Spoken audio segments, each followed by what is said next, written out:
Romans chapter 1, Romans chapter 1 and verse 16, one of the best known of the verses. For I am not ashamed of the gospel of Christ, for it is the power of God unto salvation. Well, you might ask, why should he be ashamed? Well, as far as I can find out, Paul had never been to Rome when he wrote to the Romans. First of all, it was a city of splendid architecture, intimidating. It was a city where the king lived. It was a city that always rejected the alien. It was a city that was competing almost for the title of the most corrupt city in the world. Apart from Corinth, it had every exercise in iniquity. They threw off all restraint. And Paul says, I am not ashamed of the gospel of Christ. I listened to some stuff on TV this week. Boy, was I ashamed of that presentation of the gospel. It's the most perverted, rotten thing I've ever heard. People in sin I made a mistake. No confession of sin. No humiliation for wasting millions and millions of dollars and time and lives. Nothing of the kind. I couldn't help but contrast it with this glorious gospel of Paul. Why is he so sure? What is the gospel of Christ? Notice he doesn't say they need a new theology. He doesn't say, I want to be the most wonderful preacher in the world. I think he was. You know, there was an Augustine in history about 340, I think. And he became, whether it's good or not, he became the first Archbishop of Canterbury. You know, you can tell a bishop is straight up. An archbishop has an arch. Because they overeat too much and get too fat. But then there was another Augustine. Augustine of Hippo. Hippo was an area outside of Algiers in Africa. He was a good young man, a fine young man, very religious. But then he went to university, got corrupted. He sank to every degree of depravity he could go to. But he had one of the greatest treasures in the world. He had a praying mother. Every time people came, have you heard of my son? Oh, yes. You never knew what a corruption he's gone into. He gets worse and worse. Every time we see him, he's more depraved, he's more violent, he's more reckless, he's more sinful. He wants to be an example of every reckless sin that the devil can put in a man. He says, I want that.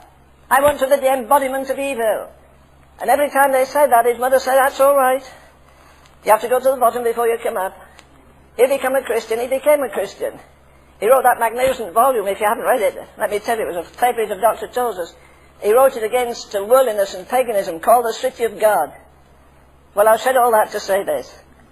You know, he said if God would grant me 3 wishes, these were what they would be. Number 1, I would like to have seen Jesus Christ in the flesh.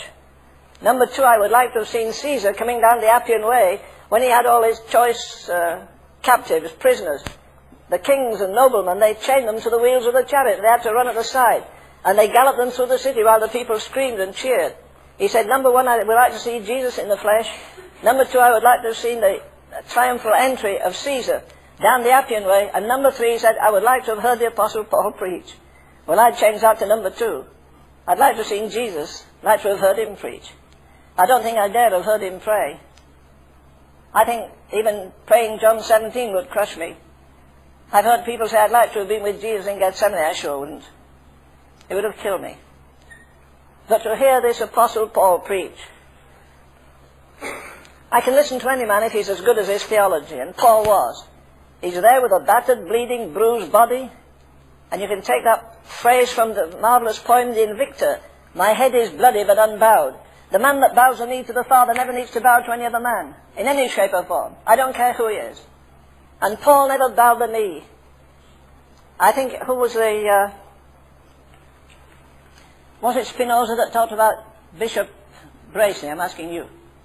Was it Spinoza, pardon me, that wrote the phrase, talked about the God-intoxicated man? I don't know.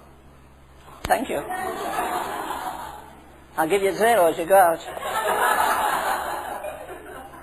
I could have said that myself. Why did I ask you? So there's 2 of us that don't know. Anyhow, I think it was Spinoza, he talked about a God-intoxicated man. This man is never... You know what? The Church of Jesus Christ never does anything when it's sober. What was the first thing they said about the men toppling out of the upper room? They thought they'd been tippling in the upper room. These men are drunk. What did that proud Roman that had never heard the gospel in his life, Felix trembled, didn't he? when he heard the Apostle Paul, you'd have thought Paul would have been trembling. But boy, the king is trembling. I'll tell you what, if that man trembled before Paul, what will he do when he stands before Jesus? Boy, sometimes I itch, the right way, to go home. I want to see that judgment. I want to see every rebel bow the knee to Jesus. Stalin, Hitler, Mussolini, Genghis Khan, Philip of Macedon. Tell me all the kings that ever lived. All are going to bow the knee one day to Jesus. We sing a hymn sometimes. It's a good English hymn, of course. Crown him with many crowns. What does it say? It says he had many crowns. Now let me check the bishop again. Where did he get all those crowns, Brother Bracey? We'll talk about this next time we meet. Get us both off the hook. But he said he had many crowns. What crowns? Did he get a crown over death when he died? Did he get a crown over sin? Did he get a crown over the powers of hell? He's crowned with many crowns. The Lamb upon his throne. That's an excellent, wonderful hymn. Here is a man. And there's nothing breaks him. It doesn't matter where you put him, what you put on him. They whipped him, they lashed him. What did it say? A night and a day I was in the deep. What's that, 36 hours? Holding on to a piece of wood in the Mediterranean. In weariness, in fastings, in painfulness, in perils of the deep, in perils of mine own countrymen. What does he say? I think this man gave the devil a headache all the Excedrins in the world could move. Sure he did. Why? Because he said, none of these things move me. Now get him straight. He didn't say, none of these things hurt me. Of course they hurt him. The more sensitive you are, the more deeply you're wounded. But they didn't move him. Why? Because he says to everybody, you know, the success of the Christian life isn't profound theology and memorizing scripture. It's keep looking unto Jesus, the author and deliverer. If you look round about you today, you'll be disappointed. If you look inside, you'll be disgusted. I thought I was right. Brady said I'm right for once. Thank you. So what do you do now? You keep looking unto Jesus. The Lord didn't ask you to look at bishops or archbishops or missionaries. He says, keep looking unto Jesus. And if you say, I want to be like Jesus, get ready to suffer and be persecuted and rejected and despised. You see, this man had such a comprehensive view of God, of the redemptive work of Jesus Christ. He believed John 3:16, God so loved the world. He wrote to the Ephesians, Christ loved the church. But he said, want to know something more marvelous than God loving the world and loving the church? He loved me. And that dear saint that ended his life up in a prison off the west coast of Scotland, Samuel Rutherford. How many of you know his hymn, The Sands of Time Are Sinking? Brace you again, you're down. Boy, you're getting all straight zeros tonight. I've never seen a straight zero, but anyhow, you're getting them. I've got to get some copies if we can get them, Martha. The Sands of Time Are Sinking is one of the most amazing hymns ever written. In it he says, the bride eyes not her garments, but her dear bridegroom's face. There's a pillar, there's a rock, and then what looks like a chimney off the west coast of Scotland. It has some bars up about 10 or 12 feet from the base of the rock. They put that old man in that prison. Somebody rowed over in a boat one day to see him and said, you've been here so long. What a terrible place. And then the wave came and splashed up, and the poor old man was there, wet. And he said, isn't this a terrible place to be in?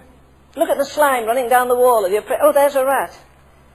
This is a terrible place for a saint of God to be. What is it like to be here alone? He said, friend, when you're not here, those walls shine like rubies and diamonds and everything else when I'm alone. You see? We want that, but we don't want it at a price.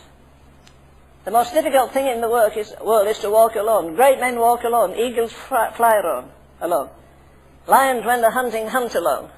And great men walk alone. Can two walk together? Well, two walk together except they be agreed. The two are God and myself. And he's the manager. I'm just going on with him. But this man, none of these things move me. Weariness, fastings, painfulness, a night and a day in the deep. Once I was stoned, thrice I suffered shipwreck. And he goes on giving a catalogue.